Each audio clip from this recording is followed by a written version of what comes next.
Characteristic सारखे characteristics असते. Okay. आता हे जे काही फर्स्ट प्रॅक्टिकल आहे ते आपण आज व्हर्च्युअल लॅबमध्ये स्टडी करून बघणार आहे. व्हर्च्युअल लॅब ऑनलाईनमध्ये अवेलेबल आहे. त्याच्यामध्ये आपण व्हर्च्युअल लॅबमध्ये हे प्रॅक्टिकल आपण करून बघणार आहे.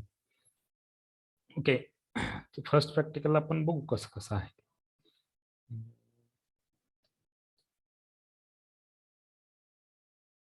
बघा आधी त्याच्याबद्दलची हे बघूया आपण. आपल्या सिलेबसमध्ये काय काय आहे ते बघू आधी. त्याच्यामध्ये कसं कसं आपल्याला करून बघायचं आहे. आवाज माझा क्लिअर येतो का? हो सर. हो सर. सर येतोय.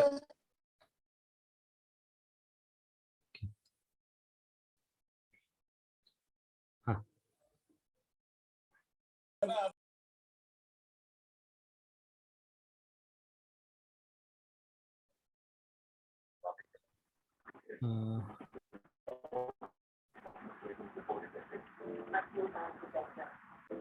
बघा हे आपलं फर्स्ट प्रॅक्टिकल आहे.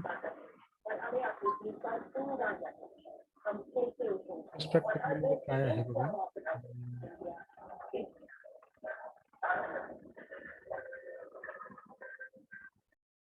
एक minute.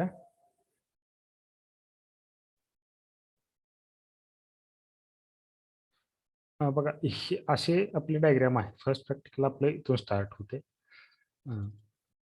Power bipolar junction transistor is the first semiconductor device to allow. हे सगळे त्याच्याबद्दलची इन्फॉर्मेशन आहेत. आपल्याला काय पहिल्यांदा बघायचं बघा त्याची सर्किट डायग्राम. अशी सर्किट डायग्राम आपल्याला तयार करायची आहे किंवा व्हर्च्युअल लॅबमध्ये तशी आपल्याला ऑलरेडी दिलेली असते. त्याच्यामुळं त्याच्यामध्ये आपण व्हर्च्युअल लॅबमध्ये जर तुम्हाला बघायचं झालं तर हे आहे. मग दिसत नसेल कदाचित. एक मिनिट. हा दिसते का डायग्राम सगळ्यांना? हो सर. हो सर. हो सर. ही सर्किट डायग्राम आपल्याला त्याच्यामध्ये ऑलरेडी व्हर्च्युअल लॅबमध्ये सर्किट डायग्राम ही केलेली आहे. आपल्याला करायचं काय ह्याच्यासाठी लागणारे रिसोर्सेस कुठले कुठले आहेत बघा. आता तुमच्याकडे मॅन्युअलची प्रिंट वगैरे नसेल काय अवेलेबल नसेल तात्पुरता आपण तुम्ही एक पेज घ्या. पेजमध्ये तो टेबल आपल्याला बनवायचा आहे. तो टेबल म्हणजे कोणता टेबल बनवायचा बघा. हा टेबल बनवायचा आहे. हा टेबल बनवायचा आहे. ओके. त्याच्यामुळं तुम्ही टेबल बनवायची काय गरज नाही. फक्त तुम्ही लिहायचं तुम्हाला काय काय हे करायचं आहे.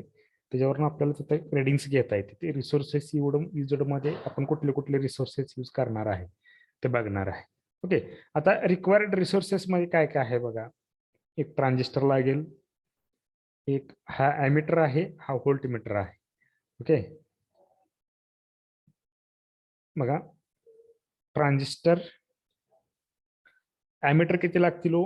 एक 2 ॲमीटर आहेत. इथे एक आहे इथे एक आहे. 2 ॲमीटर लागतील. 2 व्होल्टमीटर लागतील. 2 व्होल्टमीटर. आता या ॲमीटर आणि व्होल्टमीटरच्या ऐवजी तुम्ही मल्टीमीटर ह्या दोन्हीसाठी यूज करू शकता. म्हणजे 4 मल्टीमीटर्स लागतील तुम्हाला. 1 2 3 4 4 मल्टीमीटर लागतील. एक तुम्हाला ट्रान्झिस्टर लागेल. Power transistor. 2 रेजिस्टर लागतील वेगवेगळ्या व्हॅल्यूचे. इथे एक आहे इथे एक आहे. 2 रेजिस्टर लागतील आणि पॉवर सप्लाय लागेल. ठीक आहे. आणि ह्या साईडला एक पॉवर सप्लाय. ओके.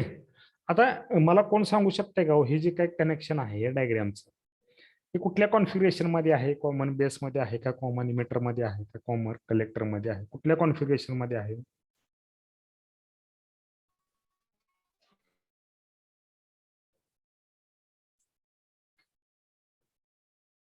कुठल्या कॉन्फिगरेशन मध्ये कोण सांगू शकते का?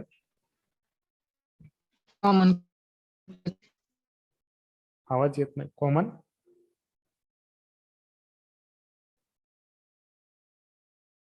कोण सांगू शकते का कुठल्या कॉन्फिगरेशन मध्ये आहेत? 3 कॉन्फिगरेशन आहेत. कॉमन बेस, कॉमन इमिटर आणि कॉमन कलेक्टर. त्यातल्या कुठल्या कॉन्फिगरेशन मध्ये ही सर्किट डायग्राम आहे?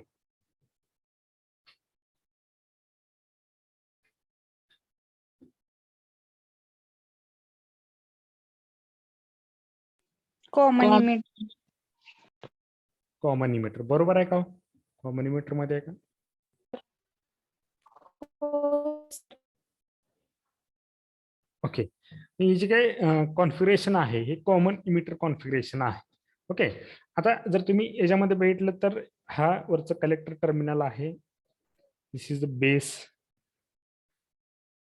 बेस आहे आणि हे आहे ते इमिटर टर्मिनल आहे. Okay, this is the emitter terminal. आता हे जे काही इमिटर आहे हे इमिटर कॉमन आहे. हे हा पूर्ण इनपुट सेक्शन आहे. This is the input section आणि this is the output section. This is the output section. ह्या इनपुटमध्ये आणि आउटपुटमध्ये कुठलं टर्मिनल कॉमन आहे? हो, इमिटर आहे. इनपुट टर्मिनल कुठलं आहे? बेस आहे. आउटपुटचं कुठलं आहे? कलेक्टर आहे. या दोन्हीच्या कॉमन मध्ये कुठलं टर्मिनल आहे? तर इमिटर टर्मिनल कॉमन आहे. कुठलं टर्मिनल कॉमन आहे? इमिटर टर्मिनल कॉमन आहे. ओके, कुठलं कॉन्फिगरेशन आहे? Emitter, common emitter configuration. Okay,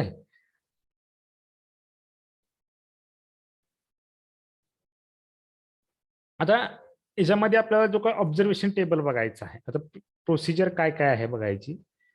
procedure काय काय फॉलो करायची आहे. Make the circuit connection on board, on breadboard किंवा बोर्डवरती किंवा आपल्या प्रॅक्टिकलच्या सेटअप किट असते त्याच्यावरती त्याचं कनेक्शन करून घ्यायचं आहे आपल्याला. म्हणजे make the circuit connection on board as per the circuit diagram. म्हणजे वरती जी काय सर्किट डायग्राम आहे त्या सर्किट डायग्राम नुसार आपल्याला काय करायचं आहे, आपल्याला कनेक्शन करून घ्यायचं आहे. एक मिनिट.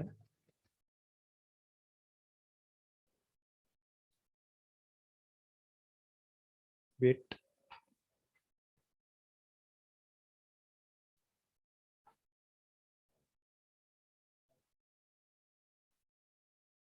ओके, आता याचं कनेक्शन आपल्याला करेक्ट करून घ्यायचं आहे. आता कनेक्शन करून घेतल्यानंतर आपल्याला काय करायचं आहे, पुढे काय सांगितले, keep knobs of DC power supply to 0. म्हणजे हे जे काय डीसी पॉवर सप्लाय जे आहेत, हे डीसी पॉवर सप्लाय हे पहिल्यांदा 0 वरती ठेवायचे आहेत. याची व्हॅल्यू, दोन्ही सप्लायची व्हॅल्यू आपल्याला 0 ठेवायची आहे. हे दुसरी प्रोसिजर आहे. ओके, थर्ड काय, स्विच ऑन पॉवर सप्लाय. म्हणजे नंतर तुम्ही ते पॉवर सप्लाय ऑन करायचे आहेत. ओके, नंतर increase VBB power supply gradually to increase IB to set the given value by the teacher. म्हणजे जी काय 10 व्होल्ट टू 30 व्होल्टचे मिडल व्हॅल्यू तुम्ही त्याच्यामध्ये हे करायची आहे. ओके,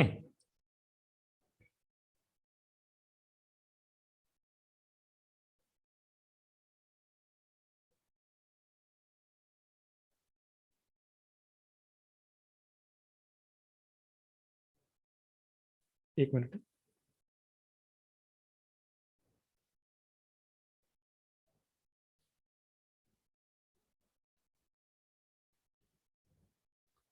वेट करा एक मिनिट.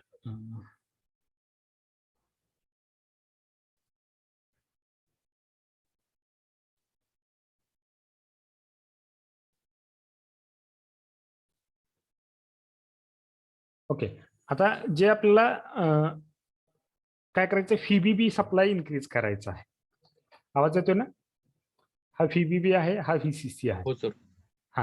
हा व्हीबीबी सप्लाय आपल्याला इन्क्रीज करायचा आहे. तो constant IB value, base current value आपल्याला व्हॅल्यू मिळवण्यासाठी हा व्हीबीबी सप्लाय व्हॅरी करायचा आहे 10 व्होल्ट टू 30 व्होल्टच्या मध्ये. 10 टू 30 व्होल्टच्या मध्ये आपण कुठलीही व्हॅल्यू आपण त्याच्यामध्ये कॉन्स्टंट घेऊ शकतो. ओके,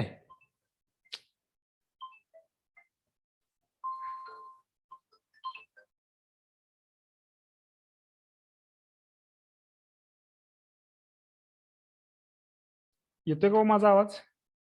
हो सर. सर. हो सर. ओके, आपल्याला आयबीची व्हॅल्यू कॉन्स्टंट ठेवायची आहे by varying the value of, by varying the power supply VBB. व्हीबीबीचा पॉवर सप्लाय व्हॅरी करून. ओके, आता नंतर कीप आयबी कॉन्स्टंट. मग एक काही आयबीची व्हॅल्यू आपल्याला कॉन्स्टंट ठेवायची आहे. एक IB current value, base current value आपल्याला कॉन्स्टंट ठेवायची आहे. When increasing VCC in step of 1 volt and record IC and VCE. आता काय करायचं, VCC आपल्याला व्हॅरी करायचं 1 व्होल्टनं. 0 पासून 1 व्होल्ट 2 व्होल्ट 3 व्होल्ट असा व्हॅरी करत जायचा आहे. आणि हा व्हॅरी करत असताना आयसी आणि व्हीसी या दोन्हीच्या व्हॅल्यू आपल्याला ऑब्झर्व करायचे आणि त्या याच्यामध्ये रेकॉर्ड करायचे, प्लॉट याच्यामध्ये मार्क करायचे आहे. कशामध्ये? ह्या टेबलमध्ये. ह्या टेबलमध्ये आपल्याला ते मार्क करायचे आहेत. ओके. नंतर काय सांगितले? Repeat step 4 to 5 in increasing step of 10 milliampere until IC becomes constant. आता काय सांगितले? 4 नंबरचे 5 नंबरचे स्टेप आपल्याला रिपीट करायचे. कधीपर्यंत रिपीट करायचे? जोपर्यंत आयसी व्हॅल्यू आपल्याला कॉन्स्टंट मिळत नाही. जोपर्यंत आयसी आपल्याला कॉन्स्टंट मिळत नाही तोपर्यंत आपल्याला ते हे करायचं आहे. 4 नंबर आणि 5 नंबरची पोस्ट 4 नंबर आणि 5 नंबरची जी काही प्रोसेस आहे, स्टेप आहे, ते आपल्याला रिपीट करायचे. आणि लास्ट नंबर काय करायचा आहे? Plot IC versus VC curve for various value of IBA on graph paper. आणि काय करायचं? जी काय रिडिंग्स आपण घेणार आहे त्याचं जे काही ग्राफ आहे तो आपल्याला ग्राफ पेपरवरती प्लॉट करायचा आहे. म्हणजे त्यासाठी परत आयबीच्या व्हॅल्यू आपल्याला चेंज करून घ्यायच्या आहेत. ओके. म्हणजे आता बघा याच्यामध्ये बघितलं तर IB1 IB2 आणि IB3 म्हणजे प्रत्येक वेळेस आयबीची व्हॅल्यू आपल्याला कॉन्स्टंट वेगवेगळी ठेवायची आहे आणि त्याच्या वेळेस आपल्याला त्याच्या व्हॅल्यूज घ्यायच्या आहेत प्रत्येक वेळेस आयसी आणि व्हीसीच्या. ओके. आता मी जे काय सांगितलं ते तुम्हाला समजलं नसेल एवढा इफेक्टिव्हली, पण आता जे आपण बघणार आहे, मी प्रोसेस करून बघणार आहे, त्याच्यामध्ये तुमच्या लक्षात येईल की आपल्याला कसं हे आहे. ओके. आता ही ऍक्च्युली सर्किट डायग्राम आहे. याच्यामध्ये सर्किट डायग्राम करून आपल्याला ते व्हर्च्युअल लॅबमध्ये दिलेलं आहे. ओके. आता याच्यामध्ये बघितलं तर इथं पण तुम्हाला डायरेक्ट हे दिलेलं आहे. ग्राफ म्हणजे ते रिडिंगचा टेबल इथं तुम्हाला अवेलेबल. आता तुम्हाला काय करायचं आहे फक्त बघा, base current IB is equal to त्याचं रिडिंग लिहायचं आहे, परत व्हीसी आणि आयसी त्याचे रेटिंग्स तुम्हाला लिहित जायचं आहे. ओके. आता आपल्याला हा पॉवर सप्लायची व्हॅल्यू व्हॅरी कशी करायची आहे बघा. इथं जो काय आपला हे आहे की नाही व्हेरिएबल रेजिस्टर्स दोन्ही, त्या व्हेरिएबल रेजिस्टर तुम्ही ह्या दोन्हीच्या पॉवर सप्लायची व्हॅल्यू तुम्ही चेंज करू शकता. RH1 आहे तो व्हीबीबी साठी आहे, RH2 आहे तो व्हीसीसी साठी आहे. ओके. आता आधी आपल्याला काय करायचं आहे? कॉन्स्टंट आयबीची व्हॅल्यू कॉन्स्टंट ठेवायची आहे. म्हणून कुठले पॉवर सप्लाय व्हॅरी करायला लागेल? व्हीबीबी साठी RH1 आहे. आता आपण काय केले? RS ह्याच्यात होतो मी काय केलं? आयबीची व्हॅल्यू तुम्ही 10 मिली अँपिअर तुम्ही कॉन्स्टंट ठेवली. इथं 10 मिली अँपिअर, इथं 10 मायक्रो अँपिअर मिली अँपिअर काय असेल ते तुम्ही 10.29. ओके. दिसते का सगळ्यांना इथं? हो सर. हो सर. बघा जर तुम्ही ही जी आहे ही व्हॅरी कराल तसं इकडे आयबीची व्हॅल्यू व्हॅरी होते. बघितलं का तुम्ही? दिसतंय का तुम्हाला? बघा हो सर. जसं जसं आपण व्हॅरी करू तसं तसं हो ते सर. आपल्याला हे दिसतंय. ओके. आयबी आपण 10.29 कॉन्स्टंट ठेवलेला आहे. आता आपल्याला काय करायचं आहे? इकडं व्हीसी आणि आयसीची व्हॅल्यू म्हणजे व्हीसीसी चेंज करायचं आहे आणि त्याच्या वेळेस आपल्याला तो व्हॅल्यू प्लॉट करायचा आहे, घ्यायचा आहे. आता पहिल्यांदा आपण काय केलं? हे घेतलं. आता याच्यानंतर ऍड टू टेबल म्हटलं का ते डायरेक्ट रिडिंग तुमच्या टेबलला जाईल. म्हणजे ह्या पॉईंटला बघ काय आहे? Base current value. इकडे टेबल बघा. आता टेबलमध्ये काय आहे हो? बेस करंट किती दाखवलेला आहे? इकडे टेबल दिसतोय का सर्वांना? हो sir. 10.29 micro ampere. 10.29 micro ampere हा बेस करंट कॉन्स्टंट व्हॅल्यू आहे. आणि पहिल्या रिडिंगच्या वेळेस कलेक्टर इमिटर व्होल्टेज व्हीसी किती आहे हो? किती दिसतंय याच्यामध्ये? 0.2000. 0.2 व्होल्ट. 0.2000. 0.2 व्होल्ट. आणि collector current IC milli ampere मध्ये किती आहे? 6.515 मिली अँपिअर. ओके. आता नेक्स्ट स्टेप मध्ये काय करायचं? आपल्याला हा आयबी ची व्हॅल्यू आहे ती व्हॅरी करायची नाही, फक्त आपल्याला हा व्हीसीसीचा पॉवर सप्लाय फक्त व्हॅरी करायचा आहे. येते लक्षात बघा. आता फक्त आपल्याला काय करायचं? फक्त अजून थोडी व्हॅल्यू इन्क्रीज करायची आहे. आता एकने इन्क्रीज केलं ऍड टू टेबल. आता किती आलो? 0.3 इकडे जसं जसं आता काय केलं आपण 0.3 व्होल्टेज आलं इथं कलेक्टर करंट किती आलाय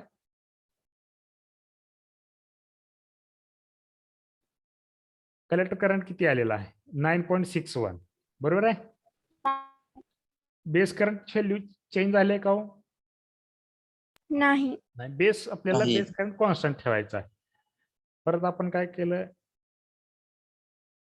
इन्क्रीज केलं परत ऍड टू टेबल किती आलं 0.6 व्होल्टेज आलं याच्यामध्ये ह्याचं ऍड टू टेबल म्हणलं का डायरेक्ट तुम्हाला इथे रिडिंग घ्यायचं आहे येते का लक्षात आपल्याला कुठपर्यंत असं रिडिंग घ्यायचं आहे जोपर्यंत तुमची कलेक्टर करंट व्हॅल्यू जोपर्यंत कॉन्स्टंट राहत नाहीये तिथपर्यंत आपल्याला काय करायचं आहे ते हे करून जायचं आहे व्हॅल्यू इन्क्रीज करत जायचं आहे म्हणजे पॉवर सप्लाय इन्क्रीज करायचा आहे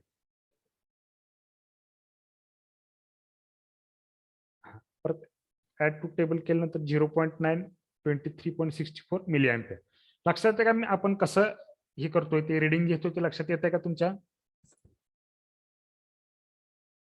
हो सर परत आपण इन्क्रीज केलं ऍड टू टेबल आता अजूनही आपला करंट कॉन्स्टंट राहिलाय का हो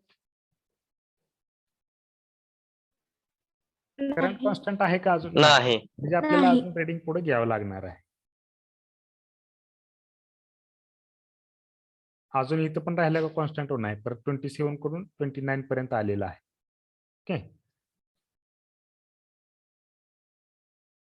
परत बघा ऍड टू टेबल अजून इथं कॉन्स्टंट राहिलाय का ह्या रिडिंगला नाही राहिलं 29 to 31 आलेला आहे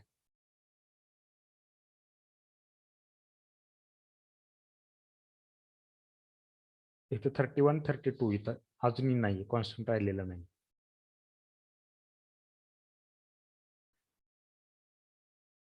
आता 32.03 32.47 अजून कॉन्स्टंट नाही राहिले पण त्याची व्हेरिएशन कमी झालेलं आहे ओके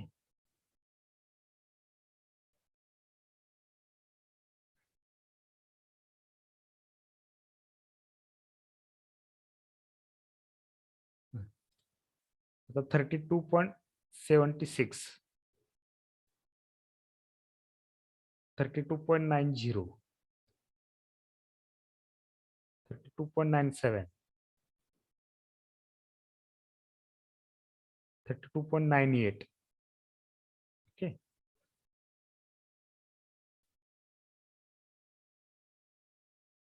अथवा खाली 33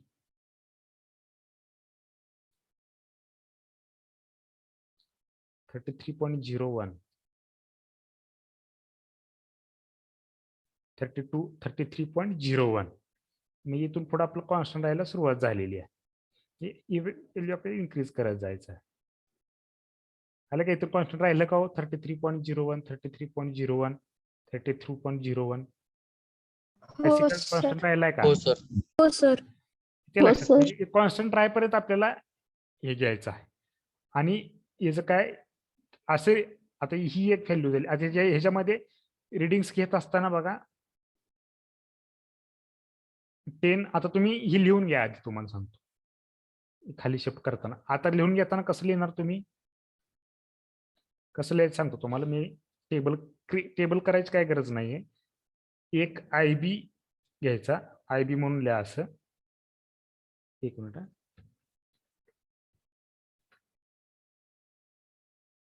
ओके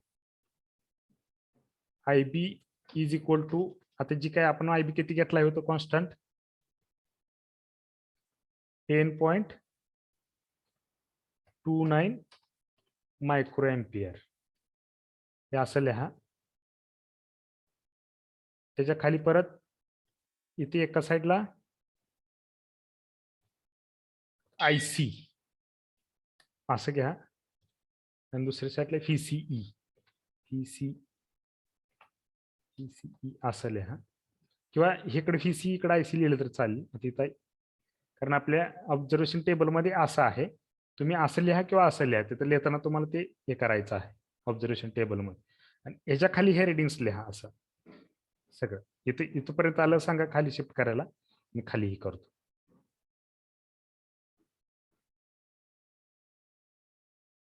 लिहिताय ना तुम्ही? हो सर. हो सर. हा, लिहून झालं का मला सांगा लगेच, मग पुढे आपण बघू. खाली तुम्हाला अजून खाली रेडिंग्स आहेत ते लिहावं लागतील.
झालं का लिहून तिथपर्यंत 13 नंबर रेडिंग पर्यंत?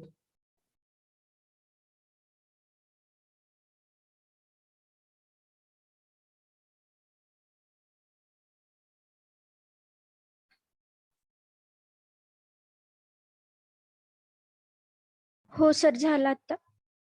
हा, आता बघा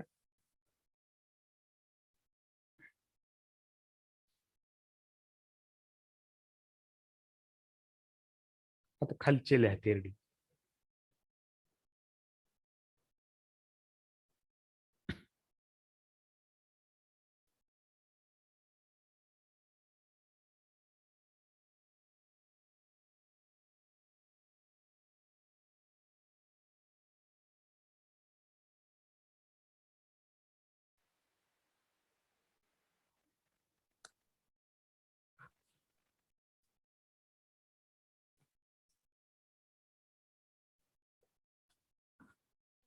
हॅलो सर.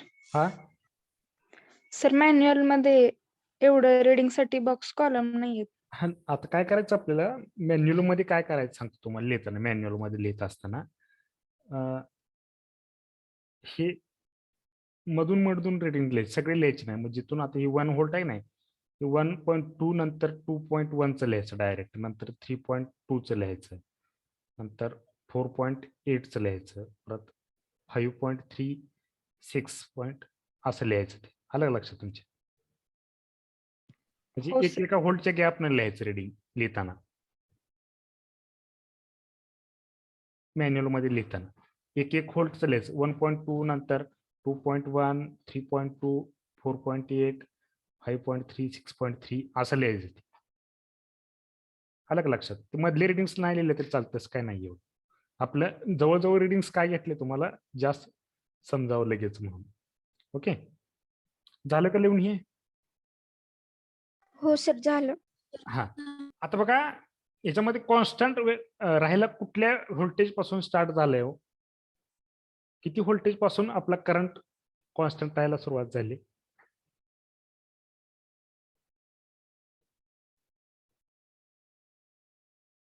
कुठून झाले स्टार्ट? इथं बघा 33.1, 33.1 म्हणजे इथून कॉन्स्टंट राहिले. किती आहे त्यावेळेस व्होल्टेज?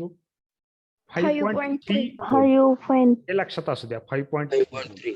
कारण ज्यावेळेस आपण आयबी ची व्हॅल्यू पुढच्या रिडिंगला चेंज करणार आहे, त्यावेळेस याच्यामध्ये काय चेंज होतो काय बघायचं. कुठल्या रिडिंग परत त्याचे कॉन्स्टंट राहायला आधीपासून स्टार्ट होते का अजून पुढे इन्क्रीज होते, हे आपल्याला स्टडी करायचं आहे.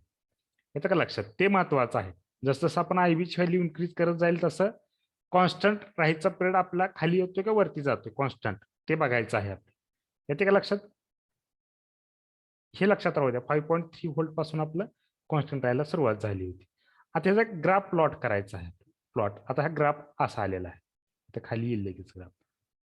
कलेक्टर करंट आणि हे कलेक्टर टू इमिटर व्होल्टेज, असा तुमचा ग्राफ परत इथून तुमचं कॉन्स्टंट राहायला असं सुरुवात झालेली आहे. येते लक्षात?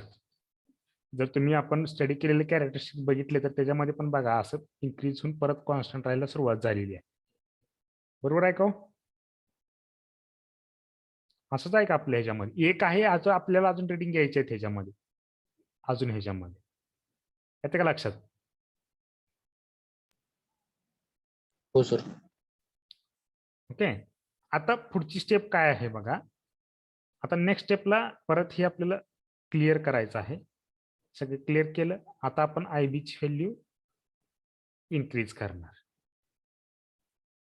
ओके. आयबी ची व्हॅल्यू किती आता 10.E आहे तर आपण आयबी ची व्हॅल्यू जर इन्क्रीज करू.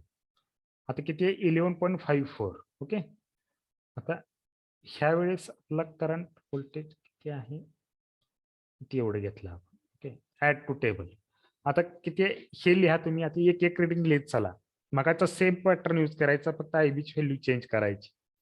सेम आयबी वरती घ्यायचं आयबी इक्वल टू किती घेणार आता सेकंड. आता अशी 3 रिडिंग घ्यायची आहेत आपल्याला. 3 आयबीच्या व्हॅल्यूसाठी रिडिंग घ्यायचे. एक झालं आता हे दुसरं.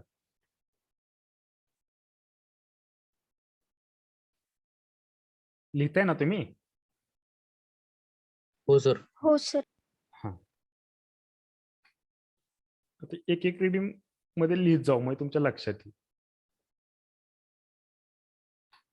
लिहिलं का? हो सर. हा. आता परत आपण सेम तीच स्ट्रॅटर्जी आपल्याला यूज करायची आहे. आता परत सेकंड रिडिंग घ्या. काय करतोय लक्षात येते का हो तुमच्या काय नक्की आपण करतोय ते?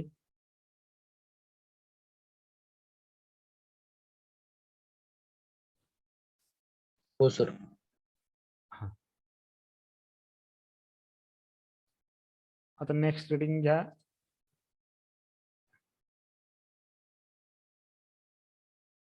सीसी किती आहे 1.2. आयसी किती आहे 32.66. घेतलं का? हो सर. हो सर. हा.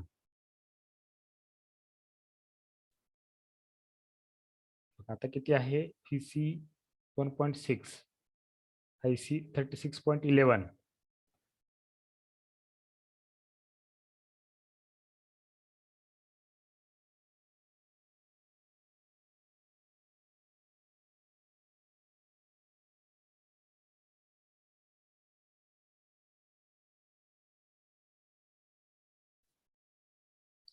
टू 2.4 38.54.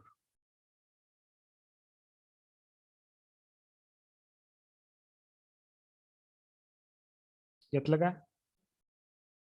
हो सर.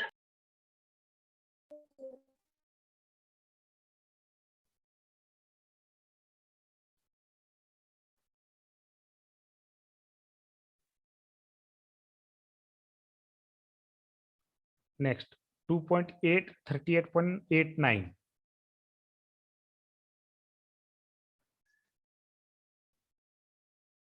घेतलं का? हो सर. हो सर. आता 3.2 39.05.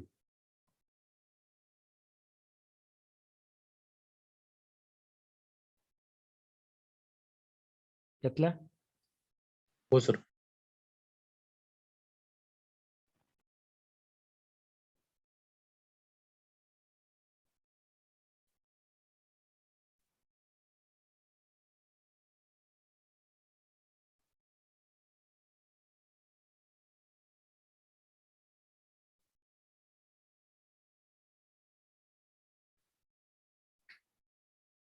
आता किती 3.5 39.11.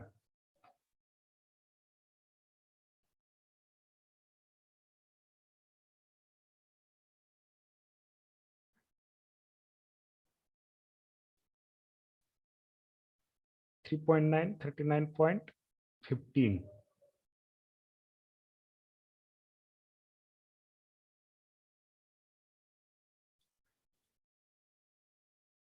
फोर 4.2 39.16.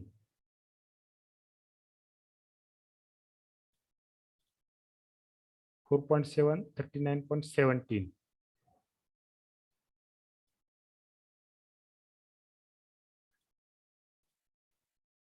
4.9 39.18.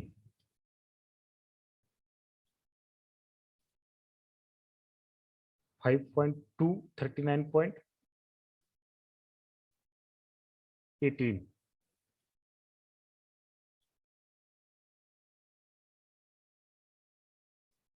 आता इथून पुढं कॉन्स्टंट राहिले 39.18. घेतले काही सगळे रेडिंग कुठून राहिलेले हेच बघा लिहा तिथून.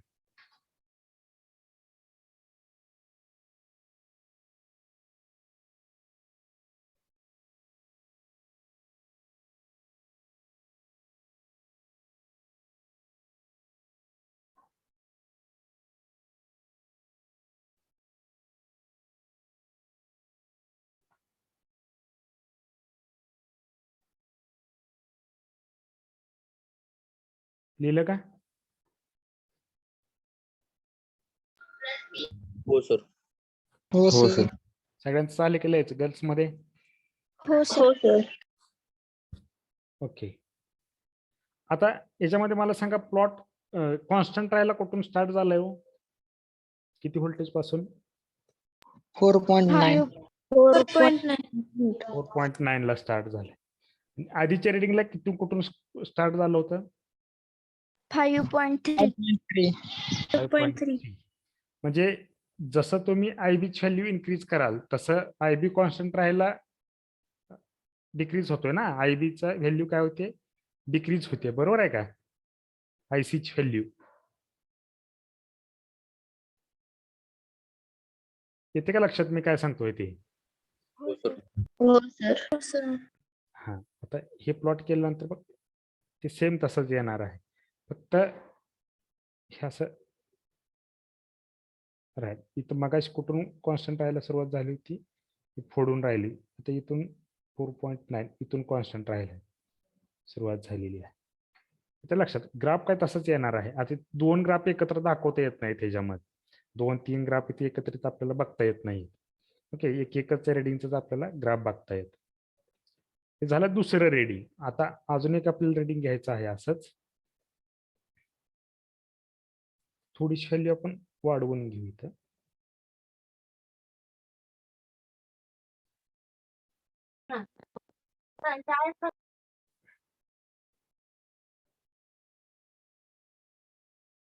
पहिले रेडिंग आता किती घेतली आपण व्हॅल्यू? आयबी ची व्हॅल्यू किती आहे? 13.69. आता ते तयार करा दुसरे एक रेडिंग.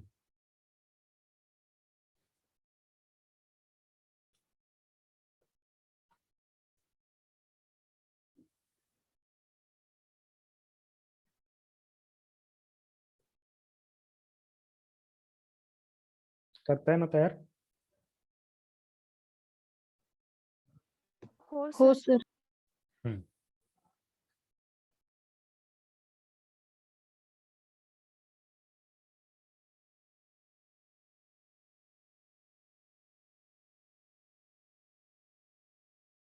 झालं सर. ओके, आता आपल्याला काय करायचं आहे? व्हीसीसी ची व्हॅल्यू इन्क्रीज करत जायचं आहे. आता घ्या 1.4 व्हीसीई आयसी 44.86.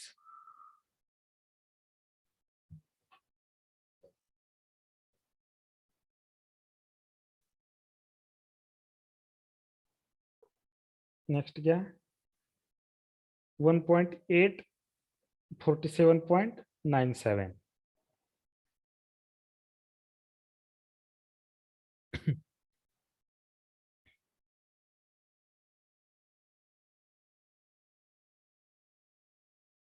नेक्स्ट घ्या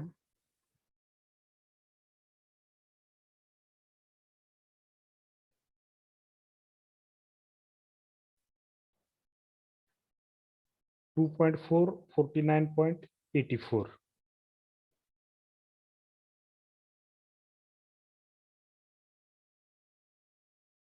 घेतलं का? हो सर. हो सर.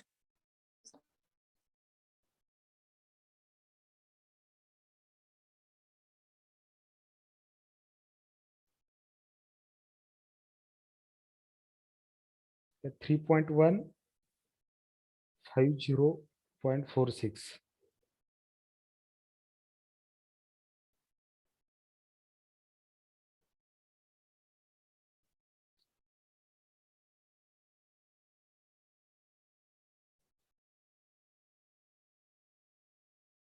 तो नेक्स्ट क्या है?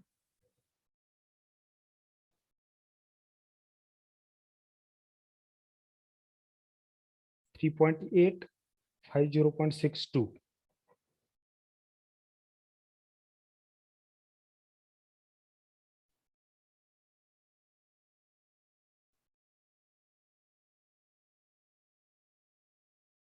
नेक्स्ट क्या है? 4.5 50.66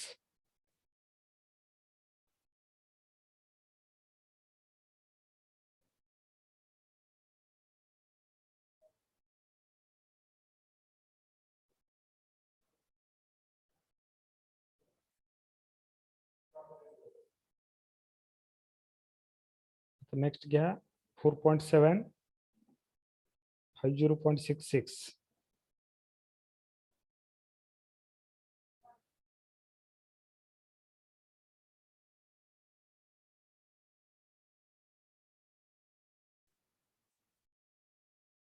नेक्स्ट 5.1 50.66 म्हणजे इथेही कॉन्स्टंट राहिले. आता इथं कुठून कॉन्स्टंट राहिले हो? कुठल्या रिडिंग पासून? 4.5 4.5 होल्ड पासून कॉन्स्टंट राहिलेले. आधीच्या रिडिंग मध्ये कुठून राहिले होते कॉन्स्टंट? पाठीमागच्या रिडिंग्स मध्ये कुठल्या व्हॅल्यू पासून कॉन्स्टंट राहिलं होतं? 4.9 4.9 म्हणजे इथेही डिक्रीज झालेला आहे. येते का लक्षात? आता याचं जर रिडिंग लिहिली का सगळ्यांनी? हो सर ओके. तर हे आपण प्लॉट केलं का सेम तसं त्याचा ग्राफ येणार आहे, फक्त इथून इन्क्रीज झाले असं त्याचा ग्राफ येईल. आले लक्षात? हो सर.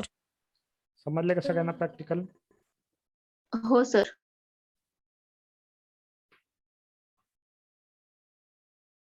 कोणाला काय प्रॉब्लेम आहे का ह्याच्याबद्दल विचारा.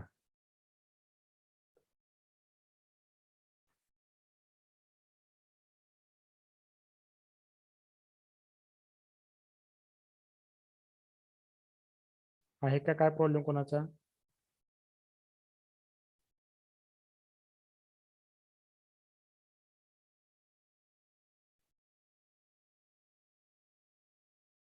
ओके ठीक आहे.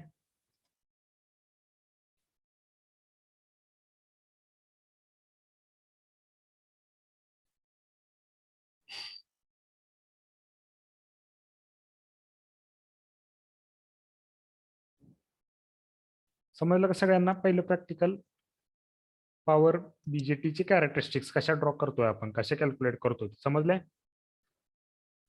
हो सर. हो सर हो सर. ओके ठीक आहे.